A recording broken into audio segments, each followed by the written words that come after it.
Je vais directement rebondir sur le projet que Baudouin a évoqué qui s'appelle Archipel, qui est un projet qui émane effectivement de Point Culture, enfin, ex-médiathèque.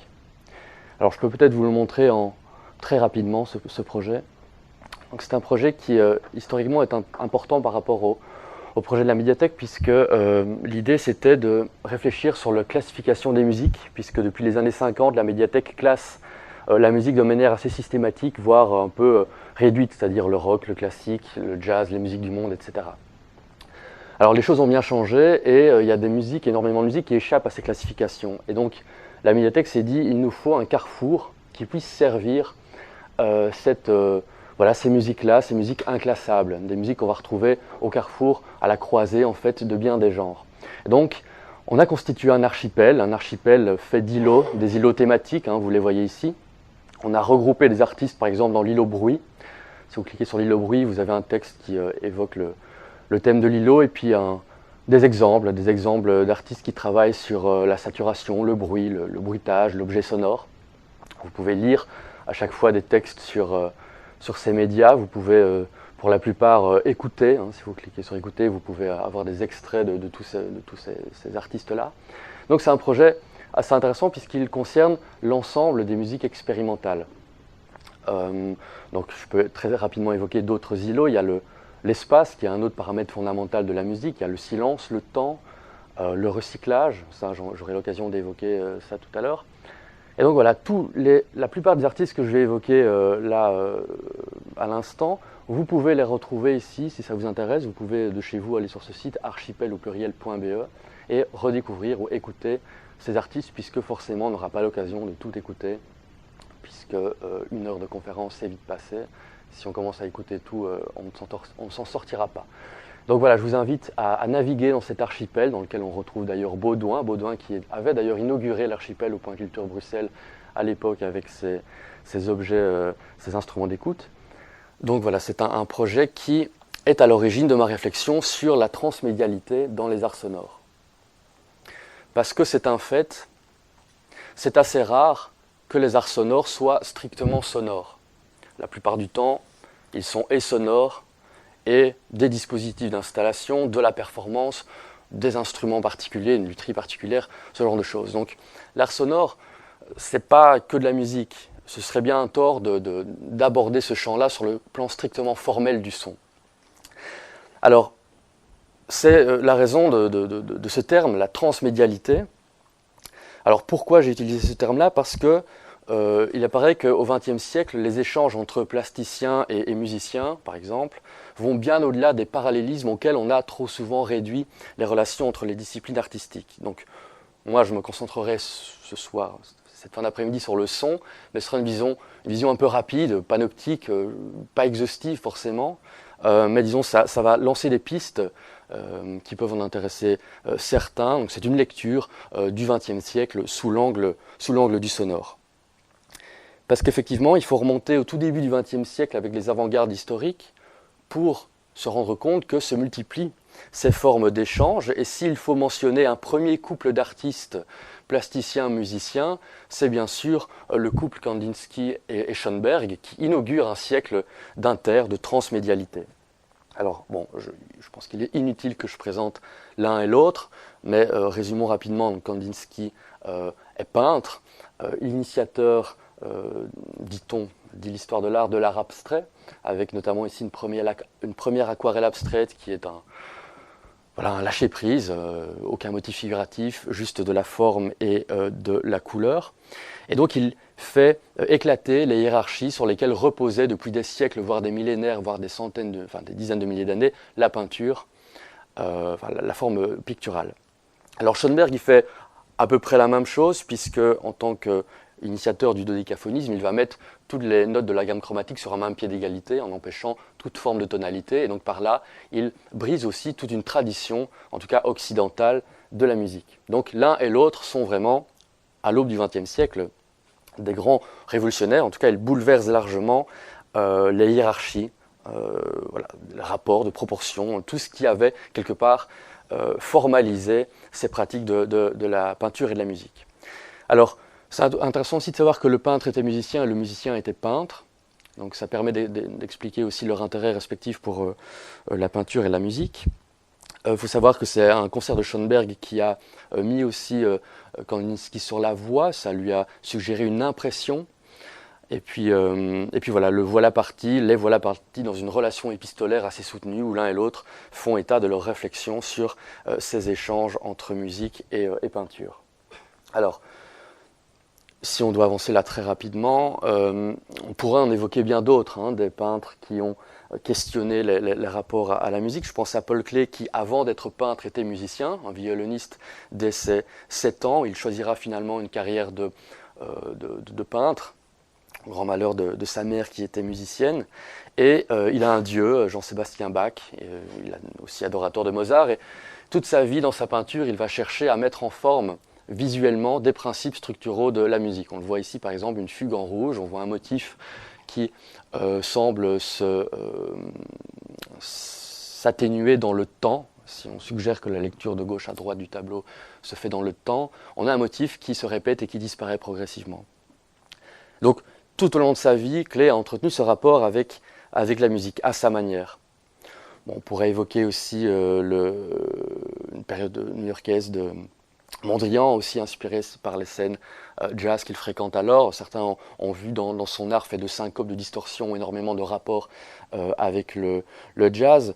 On peut évoquer aussi par rapport à la peinture de Yves Klein ces anthropométries de l'époque bleue qui étaient accompagnées à l'occasion de cette performance d'une symphonie, la symphonie monotone silence. C'était, je pense, une note de 20 minutes continue. 40 minutes intercoupées de silence en fait. Donc il y a cette réflexion sur la monotonalité par rapport au monochrome qui est présente là aussi. Donc on a là toute une série de rapports qui sont assez évidents entre la peinture et la musique. Mais s'il fallait prendre la chose à la racine, c'est-à-dire chez des avant-gardes qui ont radicalement bouleversé le champ musical ou le champ pictural. Je reviendrai tout à l'heure sur le terme radical, ce que j'entends par là. Mais je ne peux pas, bien sûr, faire l'impasse sur l'art de Luigi Russolo, qui a la particularité de se retrouver aussi bien dans les dictionnaires de peinture que dans les dictionnaires de musique. Donc, futuriste italien, donc on resitue un peu. Donc, Marinetti propose un manifeste dans le Figaro, manifeste futuriste en 1909. Luigi Russolo va le signer en 1911 et en 1913, Luigi Russolo va publier un autre manifeste assez singulier qui est l'art des bruits. Donc on est en 1913 et Russolo en fait transpose quelque part dans la musique tous les aspects qui caractérisaient la peinture futuriste. J'entends par là notamment l'éloge de la modernité par le biais de la mise en valeur de la machine, par exemple, comme cette automobile qu'on voit ici à l'écran, parce que c'est une automobile, ce n'est pas une moule, comme me le disent la plupart des enfants. Tous les enfants voient des moules, là derrière, c'est assez intéressant, mais c'est une automobile. Donc, voilà, symbole de modernité, de vitesse, la machine, en quelque sorte. Et Russolo, qui se questionne sur la musique, se dit, mais les salles de concert m'ennuient, ce sont, pour reprendre ces termes, des hôpitaux de son anémiés. Et donc il faut une musique moderne, là aussi. Et qu'est-ce que le son moderne? C'est le son de la machine. Donc il lui faut, quelque part, retrouver cette modernité du son pour cette oreille moderne qui est finalement lassée par les sons déjà trop entendus du piano, du violon, que sais-je. Et donc il crée des intonarumori, des joueurs de bruit. Sont, hein, on le voit, des caissons et des pavillons et un dispositif qui permettait de simuler un bruit de moteur. Alors ça portait des noms assez fantaisistes, le froufrouteur, le ululeur, enfin, voilà, tout ce qui peut évoquer un son de machine. Alors, bon, j'ai tous ces sons ici, mais comme je préfère avancer, on ne va pas l'écouter, mais imaginez vraiment un son de moto, simplement, qu'on démarre, et ça fait vraiment le son de ces pavillons, de ces joueurs de bruit. Donc on a là vraiment, à l'aube du XXe siècle, la genèse en fait conceptuelle de ce qui sera le bruitisme jusqu'à aujourd'hui. Aujourd'hui, le bruitisme est un genre musical en soi. On parle de music noise pour qualifier une scène parfois très violente en fait de saturation de bruit. Mais tout cela s'inaugure donc avec cet art des bruits et ses premiers concerts qu'il va donner dès 1914 avec son ami Ugo Piatti. Alors le futurisme russe est bien connu, j'ai cassé mon effet, le futurisme italien est bien connu, le futurisme russe un peu moins, et pourtant il y a là une autre œuvre musicale qui est aussi emblématique, qu'il faut évoquer ici, je pense, c'est la symphonie pour sirène de Arseny Avramov, composée en 1922, jouée sur les bords de la mer Caspienne à Bakou. Et là, de nouveau, c'est une musique qui fait de bruit, de machine, mais c'est une musique qui ne se jouait pas dans une salle de concert, qui se jouait à l'extérieur. On le voit, on est ici un chef d'orchestre, mais on voit à l'ampleur du mouvement qu'on est dans une dimension qui est bien plus élargie que la scène de concert traditionnelle. C'est une pièce qui se jouait à l'extérieur et qui était jouée par la ville, l'entièreté de la ville. Étaient sollicités des canons, des usines, des sirènes d'usines, des chœurs de militaires, des avions, voilà. Tout ce qui pouvait émaner de la ville, de la foule, était sollicité pour cette pièce monumentale, mégalo, qui forcément devait quelque part susciter un enthousiasme révolutionnaire. Donc c'est un peu différent quand même de l'approche des futurismes italiens. Mais voilà, on est quand même dans une même approche du son. Toujours plus ou moins au même moment, on a d'autres artistes qui se regroupent dans une autre approche, une approche de l'art, c'est Dada. Dada qui a aussi énormément fait l'apologie du bruit, mais pas du tout de la même manière que les futuristes. D'ailleurs, ils ont perturbé la conférence que Marinetti a pu donner à Paris sur la musique futuriste, parce que pour lui, même si Russolo avait créé des instruments tout à fait innovants, les structures étaient assez ennuyeuses et n'étaient pas du tout innovantes. Donc Dada propose une autre approche du bruit, et Dada, c'est la remise en question de toutes les conventions idéologiques, artistiques, peu importe, tout doit être remis en cause, en question, et le langage de la musique aussi, il doit être nié en tant que langage même. Donc on se met à faire de la musique, de la poésie absurde, je pense au poème optophonétique notamment de Raoul Haussmann. On le voit, cette image représente bien finalement quel est le travail de sape qui est à l'œuvre chez Dada, notamment au niveau du langage et de la poésie. Donc ça c'est au niveau du verbe, au niveau du mot, de la lettre. Alors au niveau strictement sonore, eux n'ont pas créé des machines, mais ils se sont contentés de clochettes ou d'entrechoquer des boîtes, tout cela accompagné des petites pièces absurdes dans des cabarets. Mais je crois que c'est quand même la poésie qui, chez Dada, est le plus révélateur finalement de cette déstructuration et de ce bruitisme finalement qu'ils veulent, généraliser dans l'art. Très proche finalement de ce poème optophonétique de Raoul Haussmann, on a la fameuse Ursonate que Kurt Schwitters va créer en 1922. Donc Kurt Schwitters proche de Dada, même si pas vraiment dadaïste, mais c'est une personne un petit peu à part, bien connue pour ses collages, Merz, donc des collages de rebuts, de déchets du quotidien. Il fait presque un peu la même chose au niveau sonore. Vous connaissez peut-être cette pièce, donc c'est une pièce composée de simples syllabes, qui est composée vraiment comme une pièce musicale, elle est structurée. Donc c'est vraiment une composition musicale, mais dont le matériau est tout à fait inouï. Cette poésie passe pour un scandale au même titre que certaines pièces absurdes ou en cabaret de Dada. Pourtant, c'est composé. On a vraiment là une œuvre qui est composée, au même titre qu'une pièce musicale comme ça l'a été pendant des siècles, mais le matériau a changé et donc cela heurte. Alors il inaugure, peut-être malgré lui, un siècle de poésie sonore.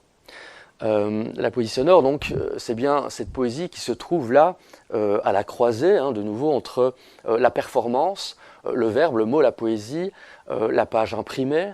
On est vraiment un peu au carrefour de tout cela. Henri Chopin l'a très, très justement illustré à partir des années 50, puisque pour certains, il est l'un des pères de la poésie sonore. Il est bien connu pour ses travaux sur la voix, sur le corps, mis un peu à l'épreuve.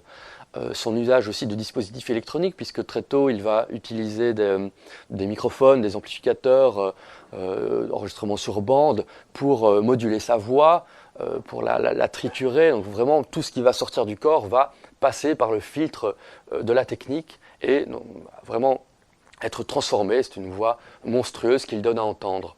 mais on est toujours bien dans le registre de la poésie, dans une extension de la poésie. Alors dans l'archipel que je vous présentais tout à l'heure, si vous naviguez dans l'île aux corps, vous allez retrouver un ensemble de poètes sonores dont l'œuvre part vraiment du corps. Je pense plus récemment à Phil Minton, qui lui est aussi poète sonore si l'on veut, trompettiste. Il y a un vrai travail sur la voix, sur l'exploration de toutes les possibilités offertes par les cordes vocales, le larynx, une recherche vraiment très physique sur le son tel qu'il émane du corps. Donc des artistes comme ça, vous pouvez en écouter quelques-uns dans notre île aux corps sur l'archipel. Alors, j'ai envie de l'évoquer quand même, c'est Isidore Isou, qui est donc l'un des fondateurs du lettrisme, et qui, lui, a aussi fait usage de cette espèce de poésie sonore, un retour à la lettre, notamment en mettant sur pied un procédé de montage cinématographique. Donc là, on est vraiment à la croisée du médium cinématographique, médium musique, poésie. C'est le procédé de la discrépance, qui suggère d'avoir une autonomie totale entre l'image et le son dans le montage cinématographique. Donc la bande-son ne doit avoir aucun rapport avec l'image. Donc ça va plus loin que le contrepoint qui existait déjà dans le cinéma, où le son finalement donnait une autre signification à l'image, mais pour Isidore Isou, ça ne permettait pas au son de se libérer quelque part, de s'affranchir de l'image. Le son restait quand même prisonnier d'un dispositif lié à l'image, le cinéma. Et donc par cette discrépance, et par son film traité de bave et d'éternité, Isidore Isou permet, par sa poésie lettriste, de donner une autonomie à la bande-son qui est totale, en fait, et qu'on retrouvera rarement aussi radicale dans l'histoire du cinéma. Donc là, vous voyez, dans l'affiliation en fait, de ce qu'a pu être et de ce qu'a pu faire Dada, on a une histoire de la poésie sonore qui s'écrit, mais qui s'écrit dans la transmédialité, rarement comme quelque chose d'autonome. Aujourd'hui encore, je pense à un bon ami et performeur hors norme qui est Antoine Bout, qui est un poète sonore belge. Lui aussi, il est écrivain, il travaille le livre énormément, mais il est aussi performeur. Il écrit des polars expérimentaux, de la poésie. Il est vraiment à la croisée de tous ces chemins-là. Et donc ces performances qui sont à la fois des performances sonores où son corps, sa voix est mis à l'épreuve, des performances participatives, on est vraiment à la croisée de tout. Quelque part, c'est l'aboutissement d'un siècle d'évolution transmédiale de ces arts qui apparaissent au début du XXe siècle.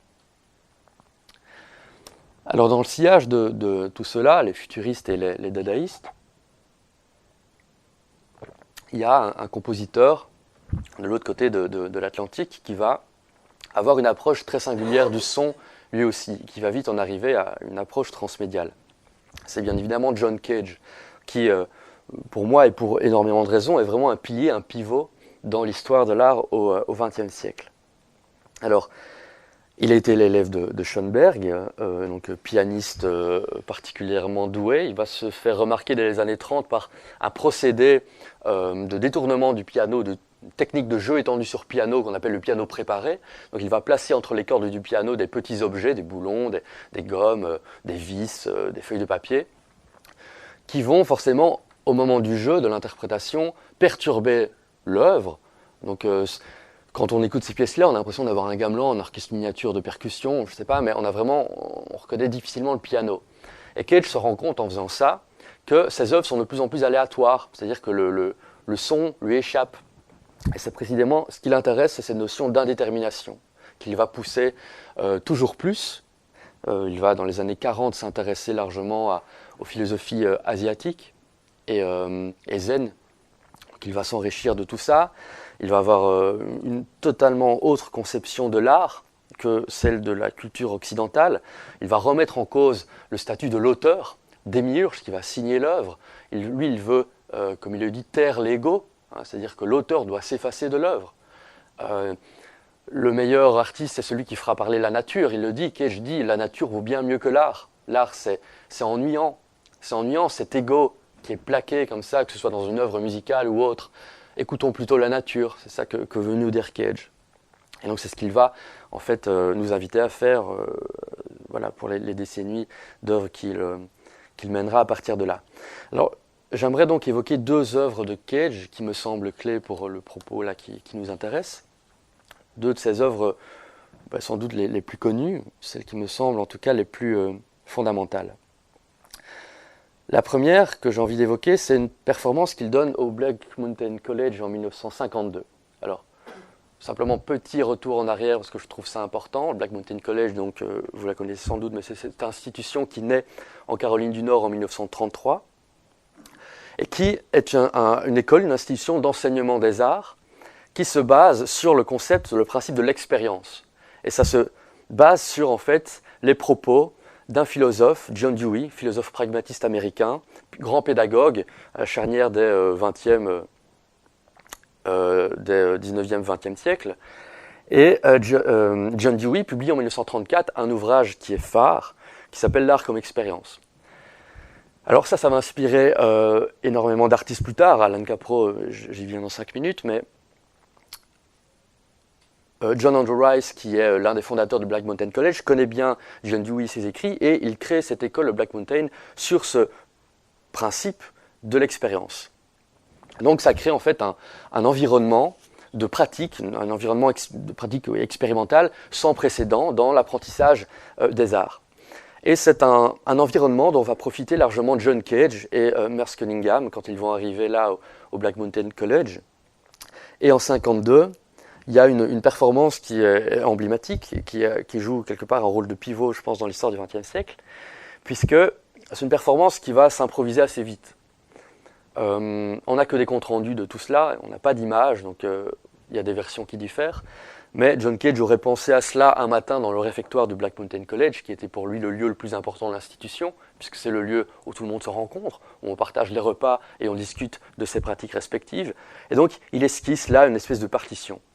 Une partition ouverte, c'est-à-dire indéterminée, avec des zones vierges, où un exécutant doit s'arrêter, d'autres vont reprendre, mais personne ne sait ce que l'autre va faire. Si bien qu'il ne peut pas y avoir de relation causale entre un élément et le suivant. Ce n'est que de l'indétermination, que du chaos en quelque sorte. Alors qu'est-ce qui se passe ? Eh bien, l'audience était invitée dans ce réfectoire. Il y avait, je n'ai pas le schéma, je pense, je n'ai pas le schéma, mais il y avait des sièges disposés en 4 triangles qui pointaient vers le centre. Donc on avait un carré en fait divisé par des allées diagonales, si vous voulez. Et une tasse était déposée sur chaque siège. Le public s'y assoit, et puis Cage monte sur une échelle, il lit un texte, on ne sait pas très bien si c'est un texte sur la philosophie zen, ou si c'est la Déclaration universelle des droits de l'homme, voilà, il y a différentes versions. Et d'autres commencent à réciter des poésies, Cage danse avec d'autres danseurs poursuivis par un chien, ici et là dans la salle. Rauschenberg va projeter des diapositives, un film était projeté sur les murs du lieu, et montrait le cuisinier de l'école, puis un coucher de soleil. On dit que des tableaux blancs de Rauschenberg, ça c'est important, parce que je vais y revenir, étaient suspendus au-dessus du public. Donc on a, vous le voyez, un dispositif qui est total. On a de la danse, on a de la poésie, on a de la musique. David Tudor était là, elle participait, nos pianistes. On a de la peinture, on a de la vidéo, on a de la photographie. Tout était convoqué. Tous les médias. Beaucoup de médias étaient convoqués dans une situation unique, une situation performative. Et puis les gens étaient chacun mis de façon à voir un élément de ce qui se passait. C'est bien que tous les spectateurs voyaient quelque chose de différent. Alors Cage a confessé que c'était son intention. Il voulait montrer que l'art, c'est pas quelque chose qu'on vous fait. L'art, c'est vous qui voyez la chose d'une certaine manière. C'est le principe de l'ouverture, des formes d'art ouvertes, dont on ne peut saisir qu'un aspect. Vous pensez au mobile de Calder, simplement. C'est-à-dire on ne peut à chaque fois voir qu'un aspect de l'œuvre. Un moment, un angle de vue qui, l'instant d'après, aura changé dans le regard de l'autre, ça va s'actualiser autrement, etc. Donc on a là vraiment une forme performative, ouverte, qui est transmédiale, enfin multimédiale, qui est absolument innovante. Alors j'en reviendrai tout à l'heure, très rapidement sur cette œuvre, vous comprendrez pourquoi elle a été fondamentale pour la génération d'artistes qui va suivre. Déjà sur cette photo, on voit Robert Rauschenberg qui est alors élève de John Cage, on le voit déjà bien dans le coup, bien complice, bien là, dans un même esprit, une même esthétique, et on verra que bien d'autres, dont Alan Capro, qui ont suivi les cours de Cage, ont été marqués par cette performance, et l'histoire de la performance allait naître dès ce moment. Et c'est intéressant de voir qu'en fait, elle émane du champ musical. Alors l'autre œuvre que je cite très rapidement, puisqu'on la connaît je pense tous, c'est la pièce silencieuse qu'il propose toujours en 52. Donc 4 minutes 33 de silence, un silence relatif, puisque quand David Tudor a joué cette pièce, certains ont été choqués de n'avoir rien entendu, alors qu'au contraire, il y avait tout à entendre. En taisant le musicien, ça nous donnait l'occasion d'écouter tous les autres bruits qui nous environnaient. Et donc ça, c'est bien, c'est bien ce qui est au centre de cette pièce, 4 minutes 33, c'est nous montrer que le silence n'existe pas. Et c'est aussi un apprentissage de l'écoute, qui est à l'origine, en fait, finalement, de toute attention sur le plan musical. On ne peut pas apprécier la musique si on ne peut pas écouter même le monde qui nous entoure. Je pense d'ailleurs qu'à l'origine du geste musical, avant qu'on joue de la musique, on écoute les sons du monde. Je pense qu'avant que l'homme ait joué de la musique, il a écouté les sons de la nature.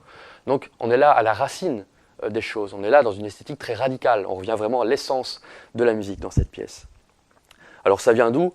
Cette idée, chez Cage, ça vient sans doute de 3 aspects. À la fin des années 40, il est à Harvard et il visite une chambre anéchoïque, donc une chambre sans écho, donc faite pour qu'on ne puisse a priori qu'entendre un silence absolu, mais Cage entend là 2 sons, un son grave, un son aigu, et donc il questionne l'ingénieur du son qui lui dit « mais oui, ce sont les sons de votre corps, votre système nerveux que vous entendez ». Donc Cage s'aperçoit que là où il y a de la vie, même dans un espace qui est prévu pour être totalement silencieux, là où il y a de la vie, il y a du son. Alors un autre aspect, c'est la proximité aussi de Cage avec les écrits de Henri David Thoreau, donc néo-transcendentaliste du 19e, qui vivait a vécu 2 ans dans cette cabane sur le terrain d'Emerson dans les bois, isolé, et qui lui, dans son journal, explique qu'il est bien plus beau d'écouter les sons de la nature que d'écouter une pièce composée par un grand compositeur et qui serait arrêté par son ego et son intention démiurgique. Donc il dit, tendez l'oreille, le bruit des arbres, ou écouter les sons de la nature, c'est comme si on jouait de la terre en la frappant avec un plectre. Donc il a vraiment des très belles images comme ça sur l'écoute de la nature, qui vont profondément marquer John Cage, qui est aussi un grand naturaliste. Alors, 3e aspect, ce sont forcément les white paintings de Rauschenberg, qui sont créés 1 an avant la pièce silencieuse de Cage. Et Cage a confessé qu'elles étaient à l'origine, en partie, de sa pièce silencieuse. Alors là, pareil, on a la même réflexion, juste transposée sur le plan de la peinture.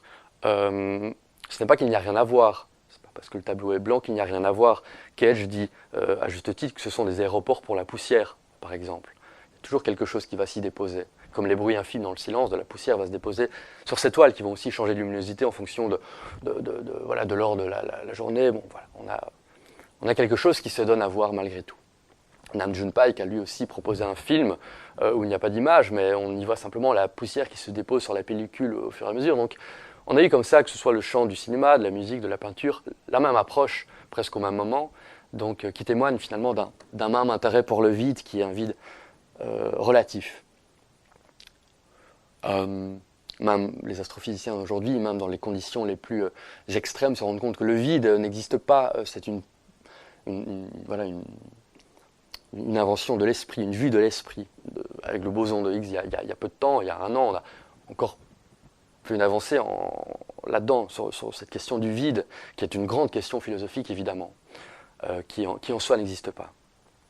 Donc, voilà, on a là, dans les années 50, grosso modo, pas mal de pièces qui sont liées, profondément liées, de l'aveu même des artistes, et qui expriment une même intuition. Et ces œuvres-là, elles vont avoir une véritable répercussion sur toute une génération d'artistes, puisque quand Cage quitte le Black Mountain, il va enseigner à New York un cours de composition musicale, et dans sa classe, il y a Alan Caprow, Jackson McLeod, George Brecht, Alanson, Dick Higgins, pas mal d'artistes qui vont composer la néo-avant-garde des années 60, et Fluxus notamment. Tous ceux-là ont été très marqués par la performance de 1952 que Cage a donnée au Black Mountain, qui était largement débattue, discutée en fait à l'occasion de ce cours. Et donc ils vont tous se familiariser avec les notions de hasard, d'indétermination et de performativité. Et donc ils vont multiplier comme ça, chacun à leur manière, des œuvres qui toutes, émanent du champ musical. Alors ça c'est, je pense, vraiment très très important que quand on pense à Fluxus, on sache vraiment qu'on est dans la musique, en tout cas a priori. Au tout début, Fluxus c'était de la musique. Sous l'impulsion de Georges Massionas, les concerts de Fluxus vont se multiplier à partir de 1962 et la musique va littéralement voler en éclats. Et les instruments, des instruments qui par ailleurs représentent une certaine culture bourgeoise, une tradition, comme le piano évidemment qui est ici cloué par Massionas lui-même, le violon martyrisé ici par Nam June Paik, encore ici par Massionas. Donc on voit vraiment des instants très brefs. L'éclat d'un violon, c'est un instant immédiat, mais qui est emblématique de la philosophie de Fluxus, c'est-à-dire un art de la performance, un art du geste, de l'action, musical et sans virtuosité. Donc ça, c'était le credo Fluxus, c'est tout le monde est artiste. Hein. L'art, c'est la vie. Comme disait Filiou, l'art, c'est ce qui rend la vie plus intéressante que l'art. Donc l'art est un prétexte finalement à pleinement expérimenter la vie. Donc on est là toujours dans cette tradition pragmatiste qu'avait initiée John Dewey, de faire l'expérience de l'art.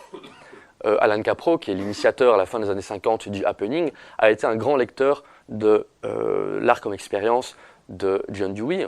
Il avait un livre, il avait le livre avec plein d'annotations dans les marges, qui l'amenait quelque part sur la voie de la performance. Donc on est bien dans une tradition ici bien pragmatiste de l'art comme expérience.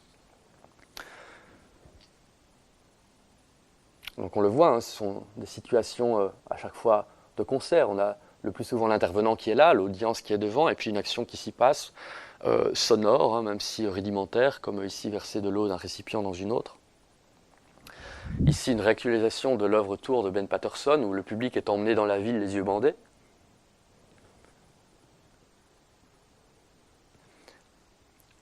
Alors ici, quand il y a un instrument, on le voit, il est le plus souvent martyrisé. On voit ici le piano intégral de Paik, qui est donc le piano qu'il a utilisé pour faire une série d'interventions voilà, entre 58 et 63.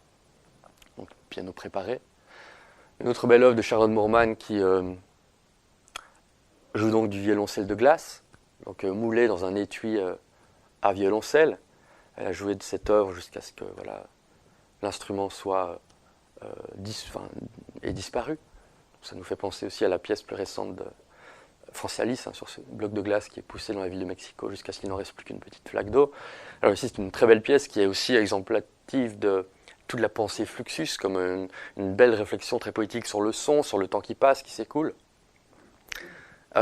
C'était éprouvant aussi pour elle, imaginez, le lendemain elle a eu le sein gauche complètement brûlé, elle a été à la pharmacie en prétendant au pharmacien qu'elle avait passé la nuit dans un glacier après un accident et qu'elle était complètement brûlée, voilà. Mais donc, voilà, il y avait une mise en péril quelque part du corps, donc une œuvre très poétique.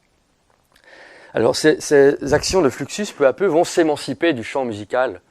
Je pense à le Social Project No. 1 de Jackson Maclow, qui consiste à trouver un moyen pour les gens de vivre sans emploi, de réaliser un rêve, quel qu'il soit. Donc là, on est dans une esthétique d'ordre social, hein, déjà quelque part relationnel, qui n'a plus de lien avec le son, avec la musique. Donc petit à petit, Fluxus est parti dans d'autres directions, mais l'épicentre est bien musical.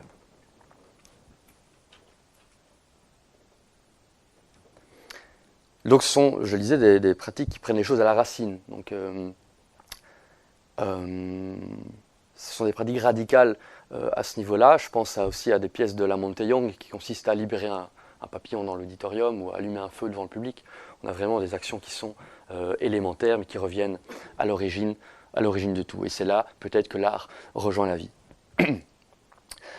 Alors toujours dans cette catégorie de l'expérience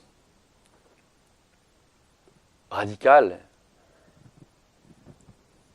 il y a l'œuvre d'Hermann Nietzsche qui est, on l'ignore souvent, très puissamment sonore. Nietzsche a publié pas mal de symphonies, par exemple. Je vous invite à les écouter. On les a d'ailleurs à la médiathèque. Il y a vraiment de très très belles choses. Et alors, si je montre ces images, c'est parce que elles sont aussi très révélatrices de cette dimension cathartique finalement du son, le son qui est utilisé dans un dispositif qui là est absolument total. Alors je rappelle que Nietzsche est bien connu pour sa participation, son engagement dans l'actionnisme viennois et pour son théâtre des orgies et mystères qu'il va initier à partir de 1971. Ce sont des performances totales, synesthésiques, qui mettent tous les sens en stimulation pour que le spectateur, enfin le participant, parce qu'on n'est pas spectateur de ça, on doit participer, on est vraiment une expérience totalement, une expérience pleine de l'existence. Donc de nouveau, là, on est dans une filiation pragmatiste évidente. Alors là, il renoue avec la Gesamtkunstwerk, l'œuvre d'art totale wagnérienne, qui existait déjà au XIXe siècle, parce que Wagner, lui aussi, suggérait de mêler en fait énormément de disciplines, de médias artistiques, pour refléter l'unité de la vie. Et cette œuvre d'art totale, elle est réactualisée par les avant-gardes du XXe siècle. Et là, elle est très bien mise en valeur, puisque Nietzsche propose d'intégrer dans une même forme d'art la peinture, l'architecture, la musique, la performance, entre autres. Et ça trouve son apogée ici dans les performances qu'il donne pendant 6 jours et 6 nuits dans son château en Autriche, je pense.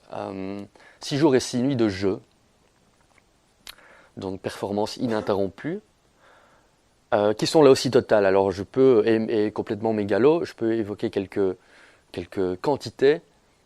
1000 litres de sang animal ont été utilisés, 13 000 litres de vin, 1 tonne de raisins et de tomates, 20 000 fleurs, 300 musiciens, plus tous les participants. Donc on avait là vraiment des performances où tout se confondait et l'ambiance était à la fête, l'humeur est à la fête. Quand on voit ces images, on craint souvent cette esthétique qui inspire un malaise. Mais quand on voit la vidéo, je vous invite à voir les films en fait de ces performances-là. C'est pas du tout ça en fait. Il y a des fanfares populaires, il y a des chœurs, il y a des buffets qui sont dressés. Alors les gens peuvent aller se servir, manger. On est vraiment, les gens pressent du vin, mais encore couvert de sang, mais tout le monde rigole en fait. On n'est pas du tout dans ce qu'on a souvent tendance à penser par rapport à cette œuvre qui est peut-être plus, qui heurte au niveau plus visuel en fait. Mais on est bien dans une esthétique cathartique, donc de libération des pulsions. Dans le cri, dans la démesure, on est quand même évidemment dans cette esthétique-là. Et le bruit, et là je vais quand même vous proposer un extrait, le bruit de ces performances est, à mon sens aussi, un monument, enfin, ce sont des monuments de la musique bruitiste du XXe siècle. Alors je propose un extrait donc, que j'ai extrait de la bande-son du film, donc de ces journées-là. Donc, vous allez entendre différents moments de son qui permettent de donner un aperçu en fait de ce qui s'y passe. On a l'impression d'avoir un énorme champ de bataille.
Vous entendez les cloches, très importantes parce qu'elles ont une valeur sociale. La cloche a une valeur sociale dans notre société d'imaginaire qui est très très forte.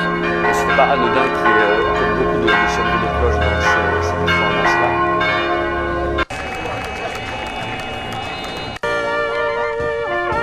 Le plus souvent, on entend les gens rire, les gens applaudir. On est vraiment dans une fête très populaire. On rejoint quelque part les origines archaïques de ce qui a été le carnaval dans les sociétés païennes. Enfin, je pense aux Dionysie, en fait, grecques, aux bacchanales romaines, aux autres cultes agraires qui avaient lieu à la même période dans plein de sociétés, où on avait vraiment des festivités extrêmement cathartiques.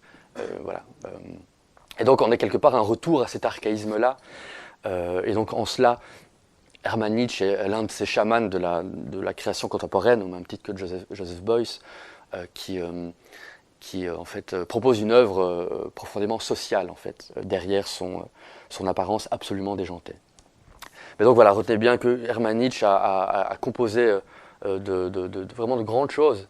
Composé, hein, donc c'est pas juste. Ici on entendait du bruit parce qu'il y a plein de musiciens qui tapent sur des plaques de métal en même temps, c'est un capharnaüm, mais il y a vraiment des compositions, des symphonies qui sont assez incroyables.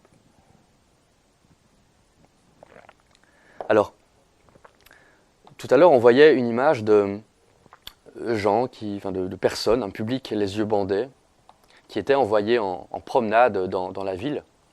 Donc c'était une œuvre de Ben Patterson. Mais il y a un autre personnage important qui propose ça dans les années 60, c'est Max Neuhaus. Max Neuhaus qui voulait être le plus grand percussionniste du monde.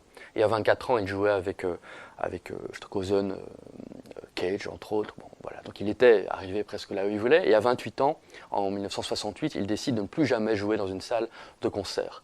Il dit, je le cite, « J'ai voulu aller plus loin. Pourquoi limiter l'écoute à une salle de concert? Pourquoi ne pas simplement emmener l'auditoire à l'extérieur ?» C'est ce qu'il fait donc déjà en 66.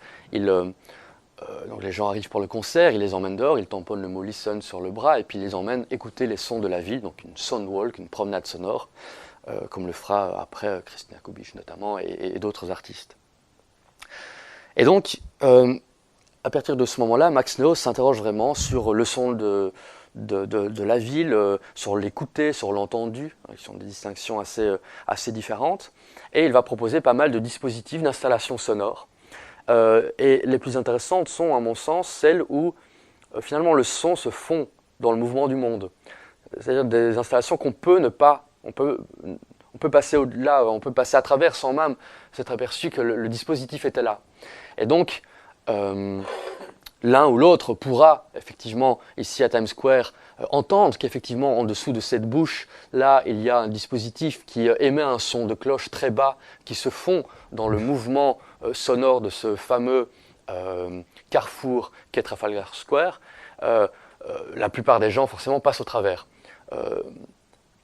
Mais imaginez la surprise et le bonheur qui se produit quand on se questionne en fait sur ce qu'on est en train d'entendre. Est-ce que c'est la réalité ou est-ce que là il y a quelque chose d'autre, un autre niveau en fait qui nous est proposé, un autre niveau d'écoute. C'est ça en fait, c'est ce à quoi nous invite Max Neuhaus. C'est à tendre l'oreille autrement dans des lieux. C'est une attention accordée au lieu, à la diminution dans la durée, à la propagation du son dans l'espace. C'est vraiment ce qui est au cœur des dispositifs de Max Neuhaus. Et donc, aujourd'hui, on parle à partir des années 2000, on a parlé beaucoup, notamment au Canada, de pratiques furtives. C'est-à-dire des petits gestes qui disparaissent dans le mouvement du monde, des choses qu'on ne va à peine, qu'on ne va pas déceler du tout, alors s'interroger sur ce qu'on est en train de voir. Donc, ce sont des pratiques avec un très faible coefficient de visibilité. Pensez à Francis Alice, c'est pareil, ce qu'il a pu faire dans énormément de promenades, échappe souvent à la vue du badaud, du passant. Ça peut intriguer, mais ça peut passer complètement inaperçu. Donc ces pratiques furtives, elles abondent aujourd'hui, il y en a de plus en plus, mais Max Neuhaus dans les années 60 faisait ce genre de dispositif qui s'intègre vraiment dans ce genre de réflexion sur le lieu et l'effacement de l'art dans le monde. Et alors, ce qui est assez beau, c'est que Max Neuhaus a proposé une série de dessins en format diptyque, comme ça, un dessin accompagné d'un texte, qui est souvent la relation d'une expérience sonore ou d'un dispositif sonore. Ici, par exemple, pour Times Square, l'œuvre qu'on vient de voir. Et ça, quelque part, ça peut se lire comme une extension de ce qu'a pu être, de ce qu'est la partition, la notation musicale. Puisqu'au XXe siècle, on parle de plus en plus de partitions graphiques. C'est-à-dire des partitions qui échappent en fait à la rigidité de la notation musicale, telle qu'elle existe depuis bien longtemps. Et donc des compositeurs se mettent à soit représenter ce qui doit être joué par des symboles, ou alors trouvent des procédés, des stratégies graphiques qui permettent à l'interprète, au moment de l'interprétation de l'œuvre, de choisir son chemin ou d'avoir une part de liberté dans l'exécution. Alors là, forcément, au niveau graphique, on a des choses souvent très différentes. Ici, ça se base un peu sur les systèmes de notation utilisés pour les pianos mécaniques. On retrouve ça pour ceux qui composent avec des logiciels assistés par ordinateur. On retrouve ça, par exemple, pour certains programmes MIDI. Donc on a des choses assez très très différentes, souvent très très dures à interpréter. Et on a aussi de très belles extensions en fait, de la notation musicale ou de la partition musicale qui sortent a priori complètement du champ musical. Certains ont pu considérer les partitions d'Evans de Georges Brecht comme une extension de la partition musicale. Alors qu'est-ce que c'est ça? Eh bien, ce sont des sortes de petites injonctions à faire ou à ne pas faire quelque chose. Ce sont des petites actions que Georges Brecht propose. Par exemple, ici, si le téléphone sonne, il propose 3 manières de réagir. Voilà. Ce qu'on peut faire, ce qu'on peut ne pas faire. Donc, ce sont des éléments vraiment du quotidien, des micro-gestes infimes qui permettent là, de nouveau, de réfléchir sur l'expérience la plus élémentaire de notre vécu, hein, le plus prosaïque. Donc, tout cela a été rassemblé dans une petite boîte, le Wateriam. Donc, on a ici un ensemble de partitions. Alors, plus récemment, Diane Borsato, une artiste canadienne qui, d'ailleurs, s'est illustrée dans les pratiques furtives que j'évoquais, elle propose ce genre de dessins qui sont des partitions. Donc, elle considère ça comme étant des partitions. Là aussi, ce sont des suggestions de situation, si vous voulez. Comme jouer de la flûte en tendant la flûte par la fenêtre, chanter une chanson avec des protège-dents de boxeur, ou jouer de la guitare sur un ampli amplifié par des citrons, ou laisser s'endormir un chat sur un clavier de synthétiseur. Donc ce sont des dessins, mais ils ont valeur de partition. Un autre cas, Christian Marclay, donc ici un jeu de 72 cartes, qui représente à chaque fois des objets du quotidien sur lesquels figure une partition ou une séquence ou des notes musicales, comme il y a un mug par exemple, donc il y a une photo d'un mug avec des notes, et on peut tirer les cartes et puis on peut jouer la partition. Voilà. Donc c'est aléatoire, c'est ludique, donc c'est une extension aussi de la partition. Et Christian Marclay a lui une approche absolument transmédiale en fait de l'art, et la musique est très souvent au cœur en fait de sa pratique. Donc Christian Marclay a réalisé notamment ses collages de pochettes vinyles bien connus, proposé pas mal de dispositifs participatifs autour de la musique. Ici on voit une de ses vidéos, un montage de 4 vidéos avec à chaque fois des extraits en fait de scènes de films issus d'une séquence musicale. Donc voilà, il travaille aussi énormément la vidéo, et il est bien connu pour être aussi l'un des pionniers du turntablisme, donc du platinisme, donc qui est le jeu, le détournement de la platine comme instrument en tant que tel. Donc plus comme un outil qui permet d'écouter la musique, mais comme un instrument, donc un outil qui permet de jouer de la musique, d'inventer de la musique, d'improviser de la musique. Le platinisme, c'est un mot qui est rentré, je pense, dans le dictionnaire il y a 2 ans. Avant, ça n'existait que en anglais, turntablisme. Maintenant, c'est reconnu comme une pratique à part entière et le terme français existe. Alors, Milan Izak, artiste tchèque apparenté à Fluxus, avait déjà réalisé, lui, dans les années 60, sous le terme broken music, voilà, une approche assez similaire. Il cassait, il trouait, il faisait fondre des vinyles, il jouait avec après. Donc, voilà, Eric M fait ça aussi plus récemment. Donc on est là dans une pratique du recyclage en fait de ce qui préexiste, hein, à savoir le vinyle. Donc c'est bien ça, hein, le travail du DJ, c'est de partir de ce qui nous préexiste, d'une culture préexistante, et de faire avec. Ce recyclage-là, donc sur le plan musical c'est évident, hein, parce on a tous en tête la figure du DJ, on sait ce qu'il fait, mais c'est en fait assez répandu dans les arts aujourd'hui. On parle de post-production. Donc un critique français, Nicolas Bourriaud, a publié un livre qui s'appelle Post-production.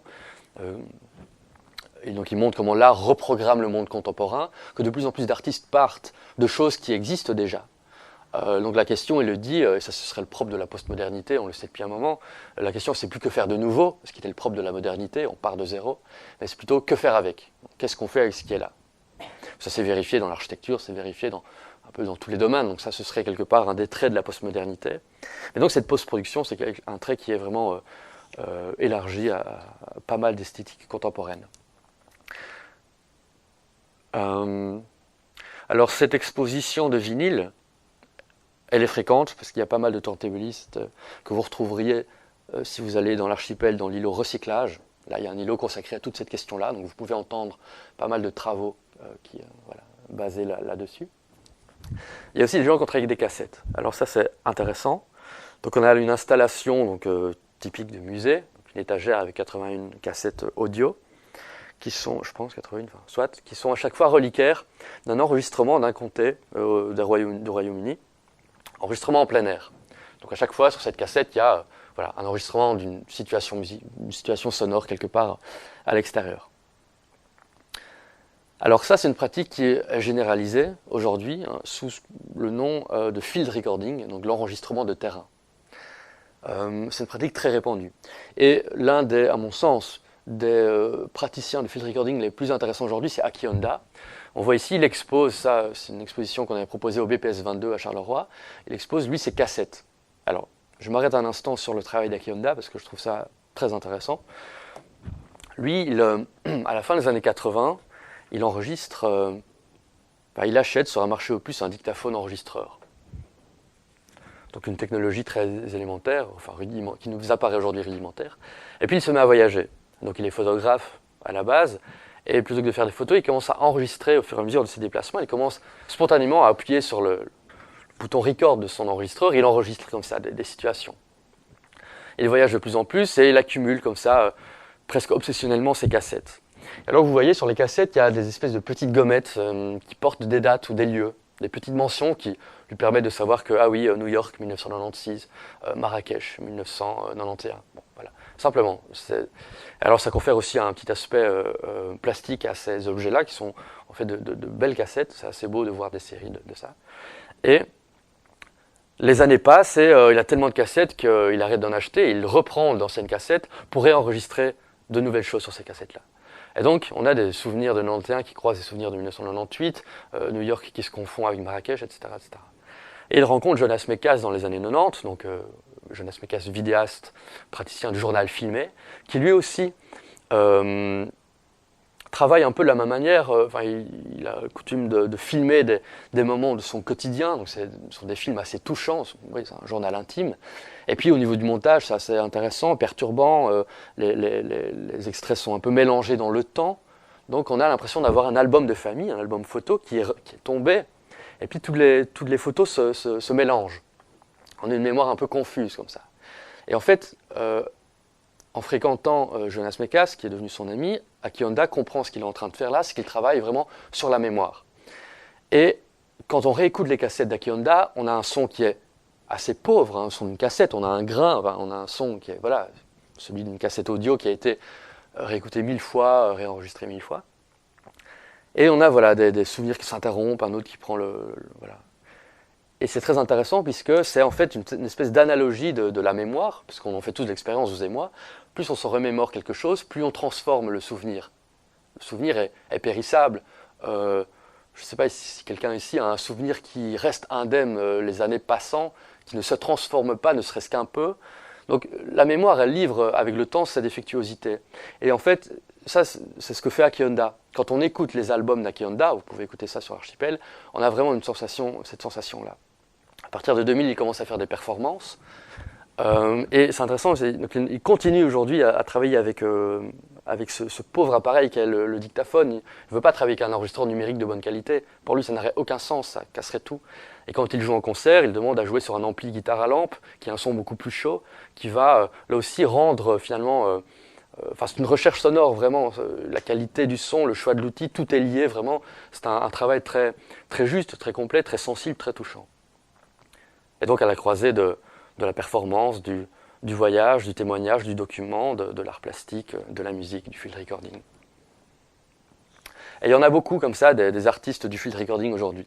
Là, si ça vous intéresse, c'est l'îlot témoignage d'Archipel qu'il faut investiguer. Ce sont tous ces témoins du monde qui donnent à entendre en fait, les sons les plus divers. Ça peut être nos environnements urbains, ça peut être nos environnements naturels. Il y a vraiment de tout. Ça peut être les deux aussi. Ça peut être une œuvre très dramatique comme ici, l'enregistrement d'Espace dangereux de Peter Cusack, qui est parti notamment à Tchernobyl.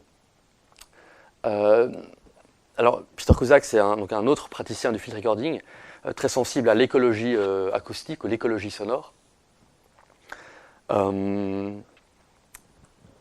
Et donc, il est parti là-bas, enregistrer, photographier des espaces à Tchernobyl.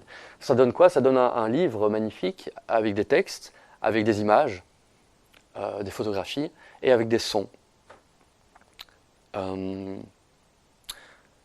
Alors oui, je vais vous le faire écouter. Ce sera plus parlant. Et donc, il y a des images assez étonnantes puisqu'on a des champs, on a des paysages très bucoliques. Un champ, des fleurs, des oiseaux. Tout semble aller bien là-bas à Tchernobyl. Et bon, d'autres sont plus désastreuses évidemment, d'autres images sont plus désastreuses, mais au niveau du sonore, on a la même chose. On a des scènes sonores où tout semble aller bien, on a vraiment un paysage bucolique, mais en arrière-plan, il y a un autre son beaucoup plus inquiétant qui révèle finalement la vraie nature de l'espace. Vous entendez le compteur Gégère en fait qui montre que derrière cette scène a priori bucolique, ou partout là tout autour, il y a en fait des radiations qui n'ont elles plus vraiment, qui n'ont rien de naturel. C'est un peu cette bande son là, c'est un peu une belle confrontation entre culture et nature. On a deux plans qui se superposent.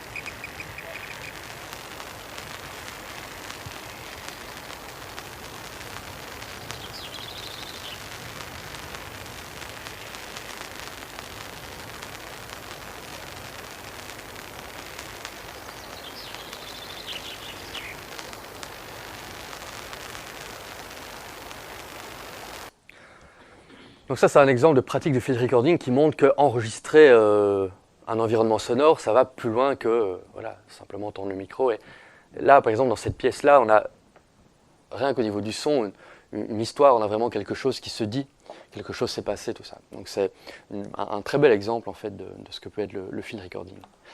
Alors, on a ici un artiste qui nous donne à entendre des choses qu'on ne voit pas. Cette radiation, cette radioactivité, pardon, qui est présente, là on ne la voit pas, on peut l'entendre. Et ça c'est un travail quelque part qui s'apparente très fort à ce qu'a pu faire Christina Kubich avec ses Electric Walks depuis les années 2000.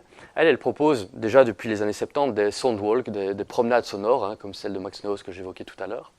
Mais depuis un moment, elle donne aux marcheurs, elle propose aux marcheurs des casques, hein, on le voit ici, qui vont amplifier en fait les brouillards électromagnétiques qui nous environnent au quotidien. Et donc, avec ces casques, on va entendre toutes ces ondes qu'on ne voit pas. Alors là, imaginez, c'est dramatique tout d'un coup. On prend l'ampleur de ce qui nous traverse, de ce qui perturbe en permanence nos atomes, notre corps. Et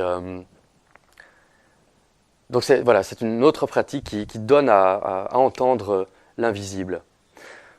Il y en a d'autres, hein, des artistes qui ont fait ça. Je pense au projet Disinformation de Joe Banks, qui donne lui à entendre aussi de l'appareillage industriel urbain qui émet comme ça des ondes. On a des perturbations aussi électriques de l'atmosphère, quand il y a de la foudre, tout ce qui nous vient aussi de l'espace, éruption solaire et tout. Voilà, il y a des artistes qui enregistrent tout ça et font de ces ondes électromagnétiques des translations sonores. Et donc ils donnent à entendre en fait tous ces brouillards électromagnétiques qui nous arrivent de l'espace. Et donc, moi j'ai recensé en fait pas mal d'artistes qui donnent à entendre l'espace. Je disais tout à l'heure qu'il y a du vide dans l'espace, donc il n'y a pas de son. On ne peut pas entendre de son dans l'espace. Mais il y a quand même propagation d'ondes électromagnétiques et d'ondes lumineuses qui sont des ondes qui peuvent être traduites sur le plan sonore. Et donc, il y a pas mal d'albums en fait qui donnent à entendre, l'espace. Et la NASA, de plus en plus, publie sur Internet des sons qui ne sont pas des sons de l'espace.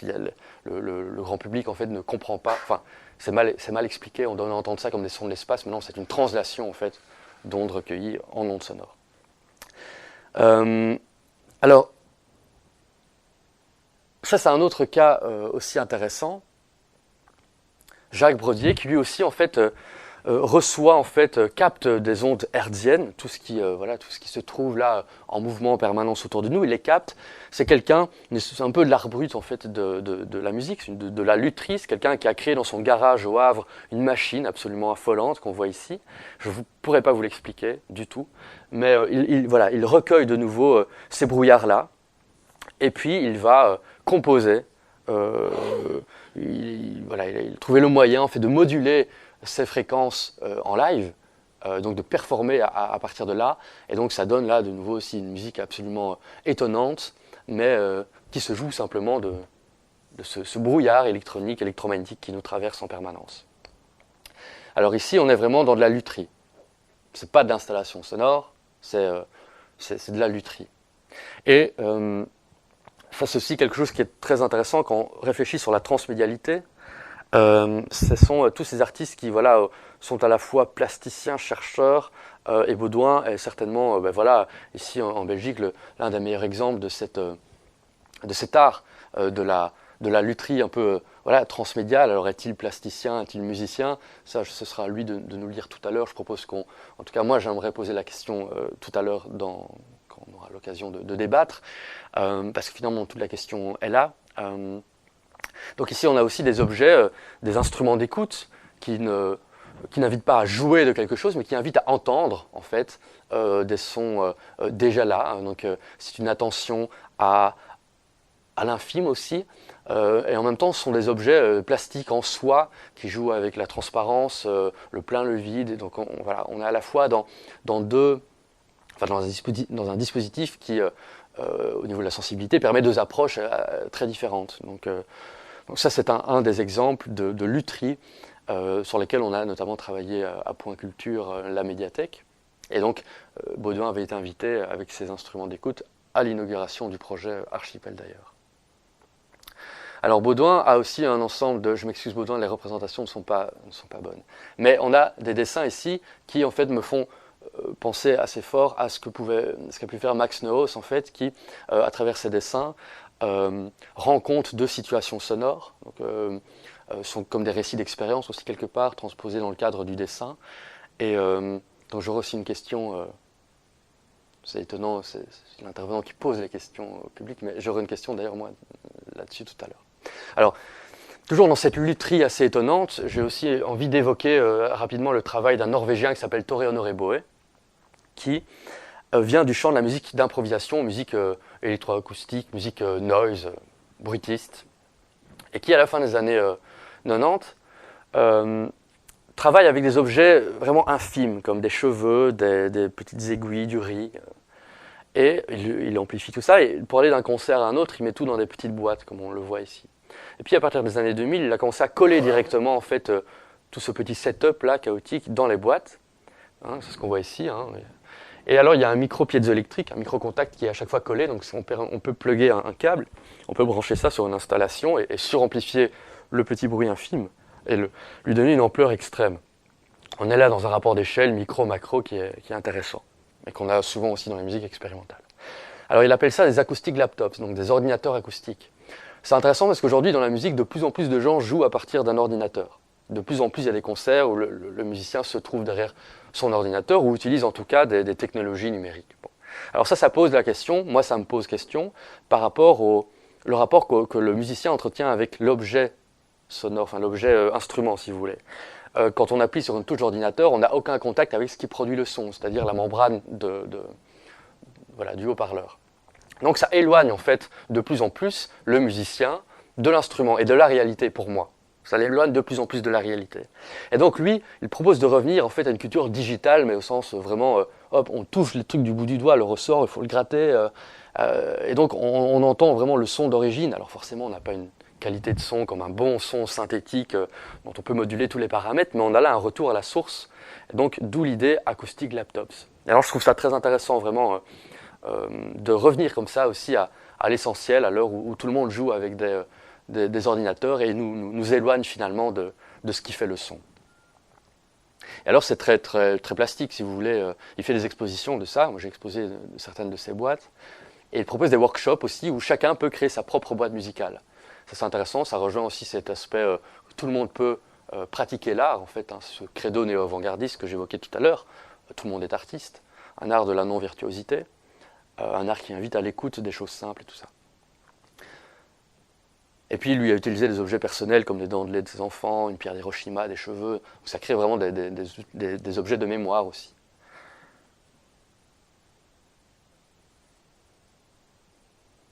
C'est comme des boîtes en valise, mais façon instrumentarium. Et alors je termine ici, en fait, avec d'évoquer deux autres musiciens. Là, on est complètement à l'opposé de cette racine pauvre, élémentaire de Tore Honoré Boe. On est vraiment dans l'ultra technologique, l'ultra maîtrisé, l'ultra abstrait, notamment avec Ryoshi Ikeda, hein, dont on voit ici une image. Je vais faire écouter directement un extrait. C'est un musicien qui est rattaché à la scène de l'electronica, de l'IDM, Intelligent Dance Music, très abstraite comme ça, mais une musique faite de beats, souvent proche de techno minimal, on va entendre ça. Et qui lui travaille, petit à petit, il a commencé à travailler qu'avec des sons de dysfonctionnement de la machine, donc des parasites, des larcènes, des ontiniosidales, des clics, des buzz, voilà. Tout ce qu'on peut extraire d'une machine qui dérape, c'est ce qui l'intéresse. Et donc il en a fait sa palette sonore, il ne va utiliser que des sons comme ceux-là. Et il va mêler à ses performances au son donc des projections. Parfois, ce sont des véritables installations dans les musées. Hein, donc, on le retrouve voilà, ici et là. Une très belle exposition au Centre Pompidou, notamment de lui, il y a d'ailleurs pas très longtemps. Donc, ce sont vraiment des espaces immersifs, donc des environnements, des installations mais à intégrer, à la fois sonores et visuels.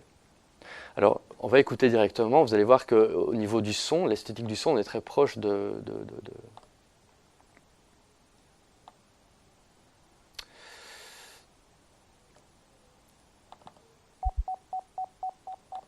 Alors, ça peut être très élémentaire comme ceci.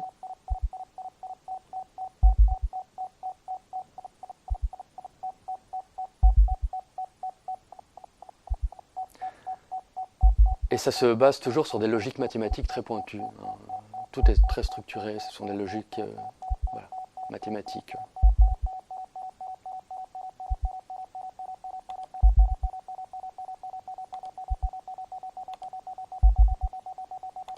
Et le plus souvent, ça ressemble à des choses comme ceci.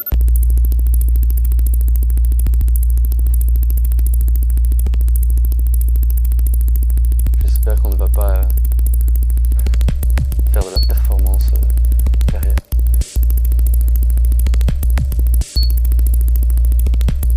Donc là, vous voyez, on est beaucoup plus dans le registre de l'électronica et voilà.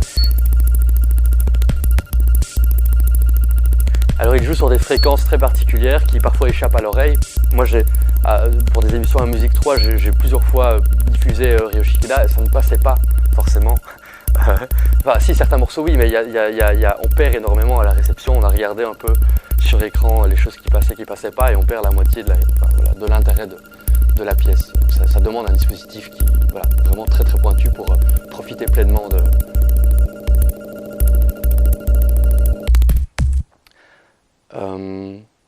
Oui, parfois il se base sur des principes empruntés à la mécanique quantique à l'occasion de certaines performances. Donc on a vraiment quelqu'un qui est entre l'art et la science, au même titre que, et toujours dans une même approche très minimaliste, une esthétique une espèce de rigueur clinique. C'est l'œuvre de Karsten Nicolai, connu pour son projet Alvanoto, projet musical Alvanoto, et qui est aussi plasticien. Donc il propose lui aussi des dispositifs dans les musées, on va le retrouver dans les plus grandes biennales et tout ça. Et alors il a aussi une approche musicale faite à base des dysfonctionnements de la machine, du recyclage de ces sons qui préexistent. Et la plupart, en fait, pas toutes, mais la plupart de ces installations en musée sont basées sur des principes sonores. Je pense notamment pour cette pièce. Donc, et d'autres artistes ont utilisé ce procédé-là, bien sûr, de créer sur des surfaces soit de sable ou de liquide, des motifs géométriques, simplement par la vibration en fait, émise par un son qui est projeté par-dessous. Et je terminerai sur cette pièce-là, qui en fait est donc là une espèce d'autre pièce totale, puisque donc c'était pour Art Basel à Hong Kong il y a 2 ans, en 2014. Il avait, un peu comme ça, le collectif Labo l'avait fait pour la tour Dexia, si vous vous souvenez, il y a quelques années. La tour Dexia avait été illuminée et un dispositif était mis à disposition pour que le public puisse interagir avec l'éclairage de la tour. C'était un vrai dispositif d'éclairage dans la ville, d'un immeuble qui était assez étonnant, qui en tout cas marchait très fort auprès du public. Et en fait, ici c'est un projet un peu similaire. Ça se base sur des pulsations alpha qui apparemment interagissent avec le cerveau. Je ne suis pas qu'elle est là-dedans, je ne pourrais pas l'expliquer, mais c'était à la fois, donc c'est une tour de 490 mètres de haut qui s'éclairait, on va le voir, je vais diffuser une vidéo, on va s'en rendre compte. Il y avait une bande son qui était projetée et puis il y avait une application qui était proposée pour les iPhones. Donc l'œuvre pouvait se voir aussi bien dans la ville, sur l'iPhone, il y avait une part d'interaction. Donc c'était une œuvre totale à l'échelle de la ville, hein, qui d'ailleurs nous rappelle des pièces comme celle d'Arseny Avramov qu'on voyait tout à l'heure, la Bakou, Symphonie pour sirène, une œuvre à l'échelle totale. Et donc là on est vraiment à la pointe forcément des technologies numériques et de contrôle du son et, j'allais dire de la vidéo, mais plutôt de la lumière. Donc je vais essayer de retrouver cette vidéo.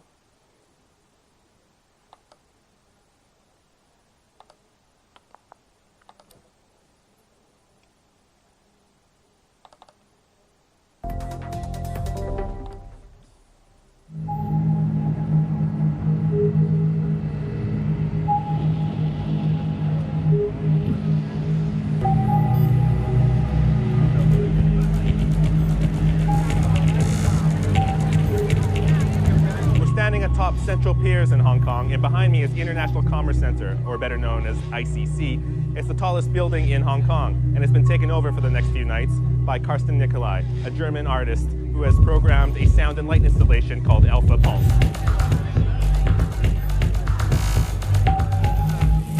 The idea behind Alpha Pulse is that that Karsten is fascinated with different emotional responses to different frequencies of pulsating light and sound. And the idea behind this work is that it's at a frequency that's supposed to evoke good feelings amongst the viewers. One can download the app from the App Store, and there's the ability to point it at any flashing light source and to synchronize it with any flashing light source. One can speed it up and slow it down and change the different sounds as well. So it's an interactive work. Well, Hong Kong is a very difficult place to have an impact because of the sheer scale of the place. Even a 3-story high item of public sculpture gets lost amongst the skyscrapers. So if one's trying to take over Hong Kong, I think that the ICC is not a bad place to start.